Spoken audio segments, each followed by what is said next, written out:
Berlatar di negara Cina, kisah diawali dengan adanya seorang murid Shaolin yang bertekad ingin menjadi pendekar kungfu. Tak heran dengan niatnya tersebut, Fu Dalong harus melatih fisiknya setiap hari.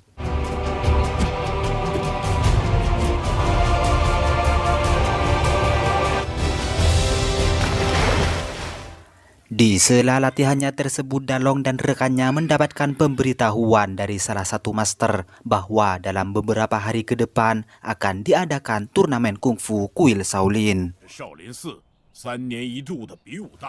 Diketahui turnamen tersebut hanya diadakan 1 tahun sekali dan siapapun yang berhasil memenangkannya maka ia akan masuk dalam Akademi Dharma, yaitu kelas tertinggi di kuil tersebut. Sebagai murid Shaolin paling senior, Dalong selalu berlatih dengan adik seperguruannya yang bernama Yansen.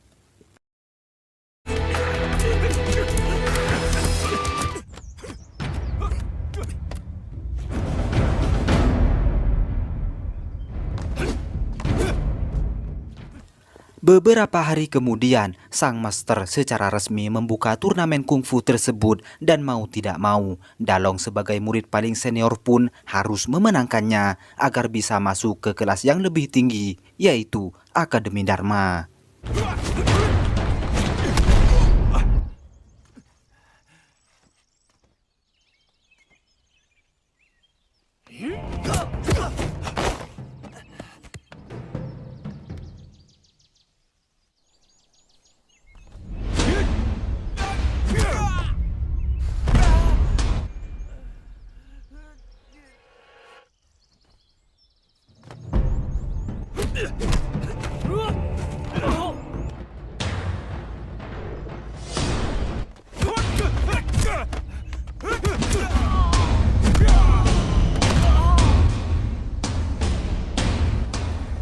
Setelah turnamen usai, sang master memberitahukan siapa saja yang memenuhi syarat untuk masuk Akademi Dharma. Pada saat itu, Yansen mendapatkan hal yang sangat membahagiakan di mana ia lulus untuk masuk dalam kelas Akademi Dharma. Namun tidak dengan Dalong, meskipun ia memiliki seni bela diri yang baik dan menjadi murid Shaolin selama 20 tahun. Dalong tidak lulus dalam turnamen itu. Hal itu pun dikarenakan ia sebagai seorang ahli bela diri tidak mempunyai rasa welas asih terhadap rekannya. Apalagi dalam turnamen tersebut, Dalong terlihat tidak bisa untuk mengontrol emosi. Mengenai hal itu, sang master memerintahkan agar Dalong turun gunung untuk mencari jati diri yang sebenarnya sebagai seorang Shaolin. 师父，我一定会回来的。 Singkat cerita, 5 tahun sudah berlalu dan pada saat ini Dalong telah menjadi seorang pengusaha sukses dengan menjalankan bisnis minuman teh. Dalam menjalankan karirnya, Dalong ternyata menyukai seorang wanita yang bernama Sizi.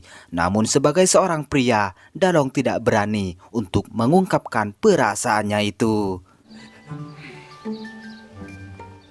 Dan diketahui, Dalong dan Sizi adalah salah satu pemilik kedai teh terkenal di daerah tersebut. Esok harinya, Dalong kembali menjalani rutinitasnya untuk berlatih. Dan kebetulan juga di sana ada seorang kakek yang bernama Tuan Li melihat aksi yang ia peragakan. Ketika kakek tersebut merasa ada yang tidak beres dengan rasa teh yang ia minum, Dalong dengan gegabah menuduh kakek tersebut telah menertawakan gerakan kungfunya. Dengan merasa kesal, Dalong kemudian mencoba untuk memberikan pelajaran. Namun siapa sangka kakek tersebut adalah seorang ahli bela diri kungfu.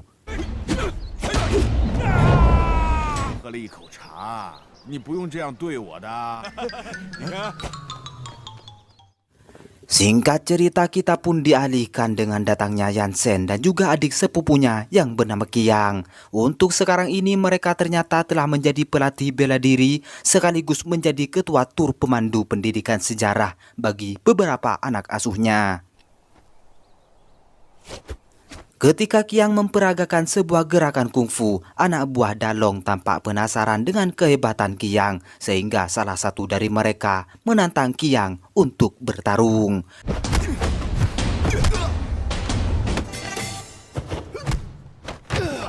Hingga pada akhirnya anak buah Dalong pun cukup kewalahan, dan menanggapi hal itu, rekannya pun memanggil Dalong untuk meminta pertolongan.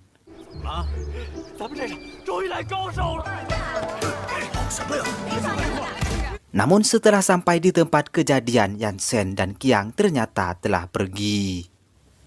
Di sisi berbeda, kita pun diperlihatkan dengan datangnya beberapa orang Rusia. Mereka tampak memiliki sebuah tujuan rahasia di daerah itu. Setelah itu mereka akhirnya singgah di kedai teh milik Zizi dan berbincang mengenai turnamen kungfu yang akan diselenggarakan di sana. Dengan hadiah berupa uang 200.000 yuan, Ivan Nikolai sebagai bos pun berkeinginan untuk mengikuti turnamen tersebut bersama dengan Victor. Untuk Julia dan Gradovic, mereka memutuskan untuk tidak ikut serta dalam turnamen tersebut. Hal itu dikarenakan tujuan mereka sebenarnya adalah untuk mencuri catatan sejarah peninggalan dinasti berupa artefak kuno milik pemerintah Cina.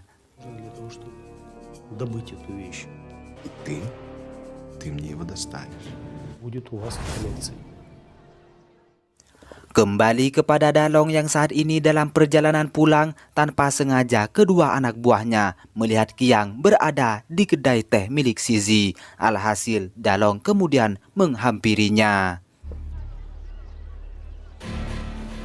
Ketika Dalong bertemu dengan Yansen, ia tampak terkejut dengan keberadaan adik seperguruannya yang telah lama tidak bertemu satu sama lain.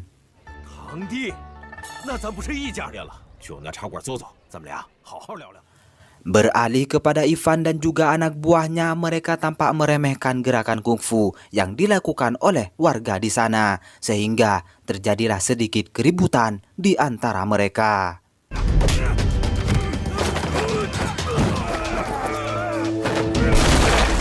Beruntung saja Tuan Li sebagai seorang master bela diri datang tepat waktu untuk menetralisir keadaan.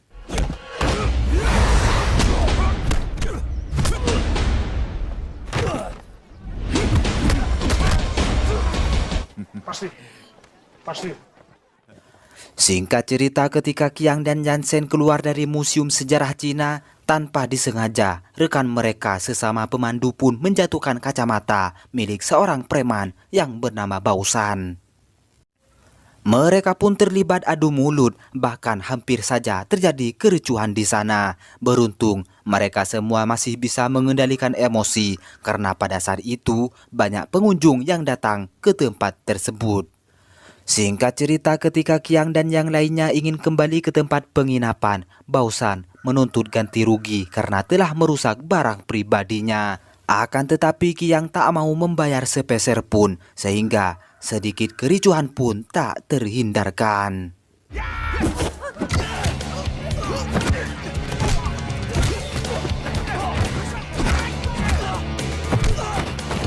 Di saat keributan terjadi, Dalong kemudian muncul untuk membantu Qiang.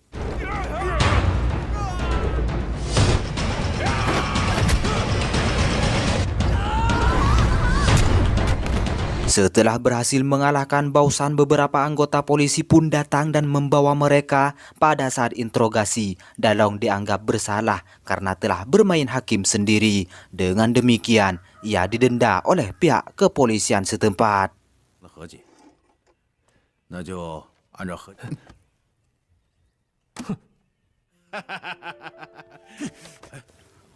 Pada keesokan harinya, Dalong dan Yansen yang juga menjadi peserta turnamen kungfu yang akan diselenggarakan dalam waktu dekat, mereka harus berlatih untuk menghadapi beberapa musuh dari berbagai perguruan bela diri, termasuk juga Ivan dan Victor yang akan menjadi lawan mereka.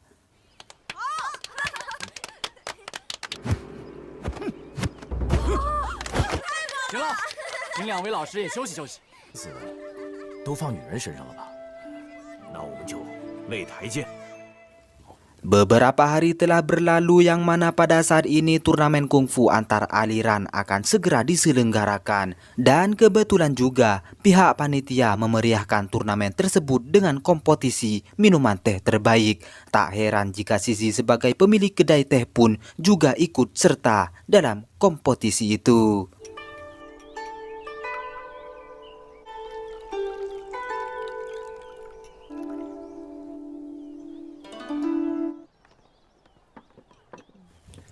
Setelah acara kompetisi teh telah usai dan pemenangnya akan diumumkan bersamaan dengan pemenang turnamen kungfu. Tak menunggu lama, pihak panitia pun akhirnya secara resmi membuka turnamen kungfu tersebut.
Setelah berhasil mengalahkan Ivan dan semua lawannya, Dalong mau tidak mau harus menghadapi Yansen di pertarungan final.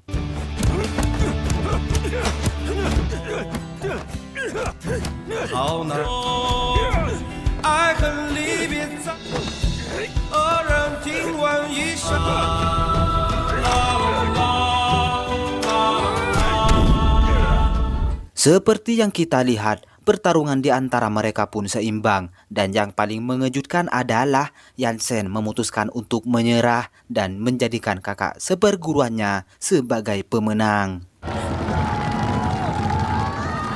Dengan hasil yang telah kita ketahui, Sisi menjadi pemenang dalam kompetisi teh terbaik. Begitupun juga dengan Dalong yang menjadi pemenang dalam turnamen kungfu. Singkat cerita, malam pun tiba di mana Ivan melakukan aksinya untuk menuntaskan tujuan utama mereka, yakni mengambil artefak bersejarah milik pemerintah Cina. Bersama dengan Julia, Ivan berhasil mencuri artefak tersebut yang saat ini disimpan di sebuah kuil.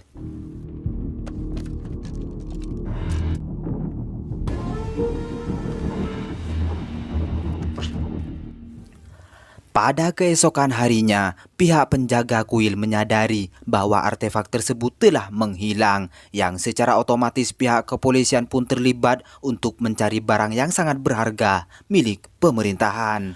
Di sisi berbeda, adik perempuan Sisi tanpa sengaja mendengar perbincangan Ivan mengenai artefak yang telah berhasil ia curi. Sontak saja ia pun memutuskan untuk memberitahukan Sisi agar menghubungi Dalong dan juga dinas keamanan setempat. Kemudian ketika Ivan dan rekannya dalam perjalanan kembali ke Rusia, Dalong yang ditemani Yansen akhirnya menemukan keberadaan Ivan. Alhasil, sebuah aksi kejar-kejaran pun terjadi.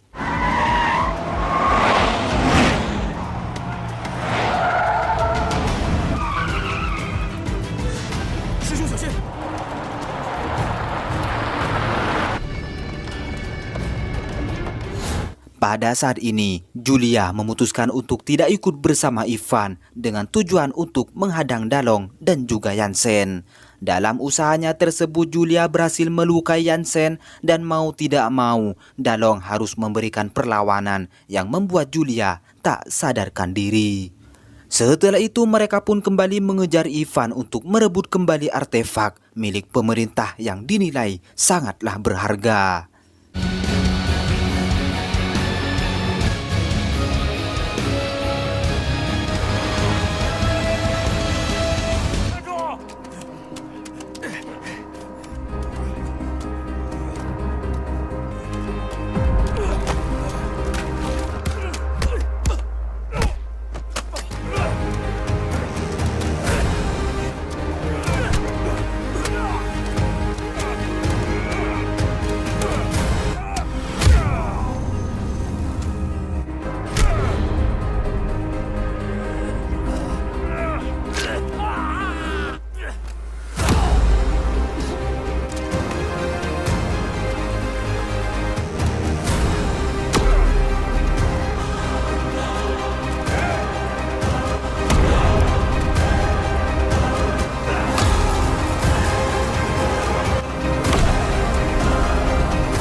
Dalam usahanya tersebut, Dalong akhirnya berhasil merebut kembali artefak itu sekaligus melumpuhkan Ivan dan juga anak buahnya. Seperti yang kita lihat, pihak kepolisian pun datang untuk meringkus Ivan dan juga antek-anteknya. Dalong yang berjasa besar untuk merebut kembali benda berharga milik pemerintah, ia akhirnya mendapat penghargaan dari Biro Keamanan setempat. Dan tak hanya itu, ia akhirnya dilantik oleh pihak kepolisian untuk menjadi pelatih bela diri bagi anggota polisi yang akan menjalankan tugas.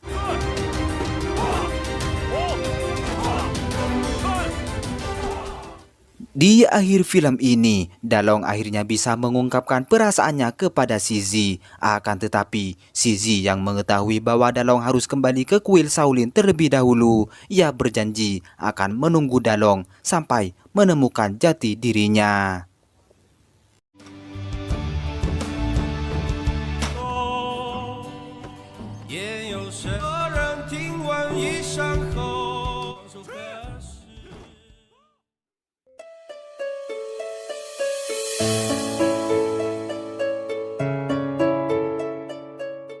Oke semua, jika ada kesalahan dalam video ini, saya meminta maaf sebesar-besarnya.